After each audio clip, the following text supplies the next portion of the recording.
Tonight we begin a new recurring series on World Focus that we call the Chinese Century, a series meant to explore that country's vast and growing influence around the world. A story published in today's Washington Post speaks to China's rapidly growing clout.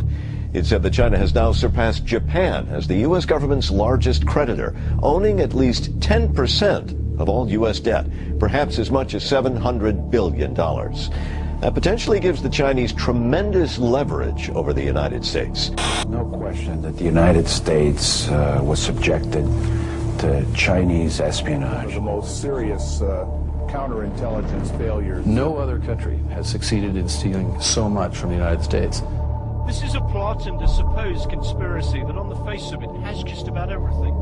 Communist China, in theory, stealing virtually the entire menu of the US nuclear arsenal, compromising the Allies' nuclear weapons across the globe, including Britain's Trident submarines.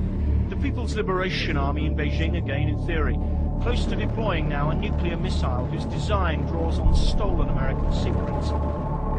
And a President Bill Clinton who seemed to take his eye off the proverbial because he wanted to encourage trade with China, so selling them incredibly delicate technology like supercomputers and satellite systems, then receiving in return, wait for this, campaign contributions from American companies doing business with China.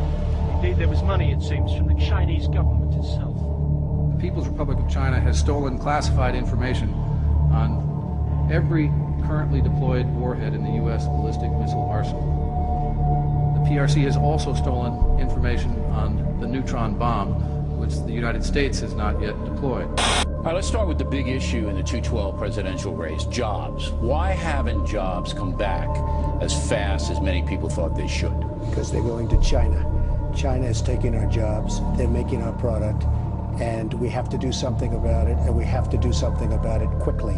They are decimating our country just as OPEC is decimating oil prices.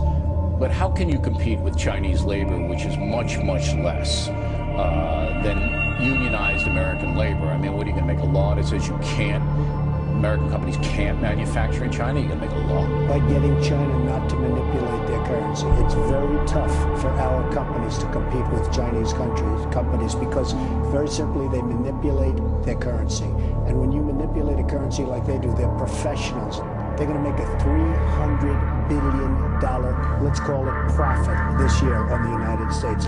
$300 billion. And more importantly, not only $300 billion, they're taking our jobs. We have to do something about China. We have to do something about OPEC. We cannot have oil at $105, which is going to go to $150 very soon. We have nobody to speak to these guys. They wouldn't be there except for us. They wouldn't be there.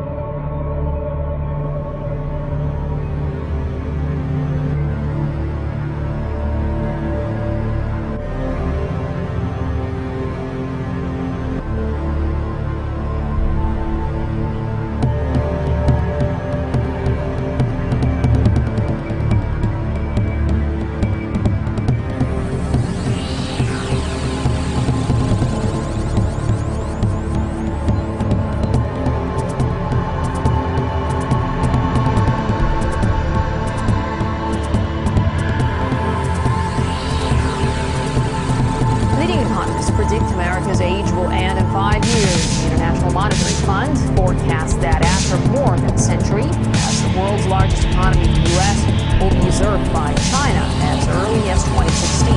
As Helen Ford looks at the suns definitely rising in the east.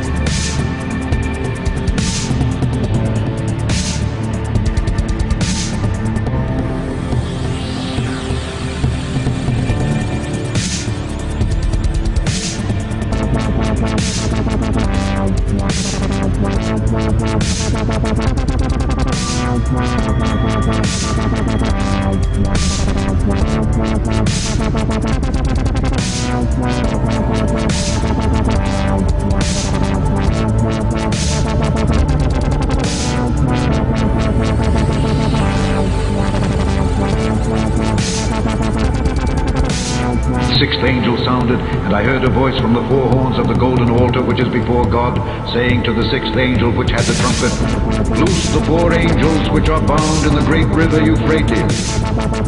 And the the four angels were loosed, which were prepared for an hour and a day and a month and a year to slay the third part of men. And the number of the army of the horsemen were 200,000,000, and I heard the number of them. And thus I saw the horses in the vision, and them that sat on them, having breastplates of fire, and of jacinth and brimstone. And the heads of the horses were as the heads of lions, and out of their mouths issued fire and smoke and brimstone.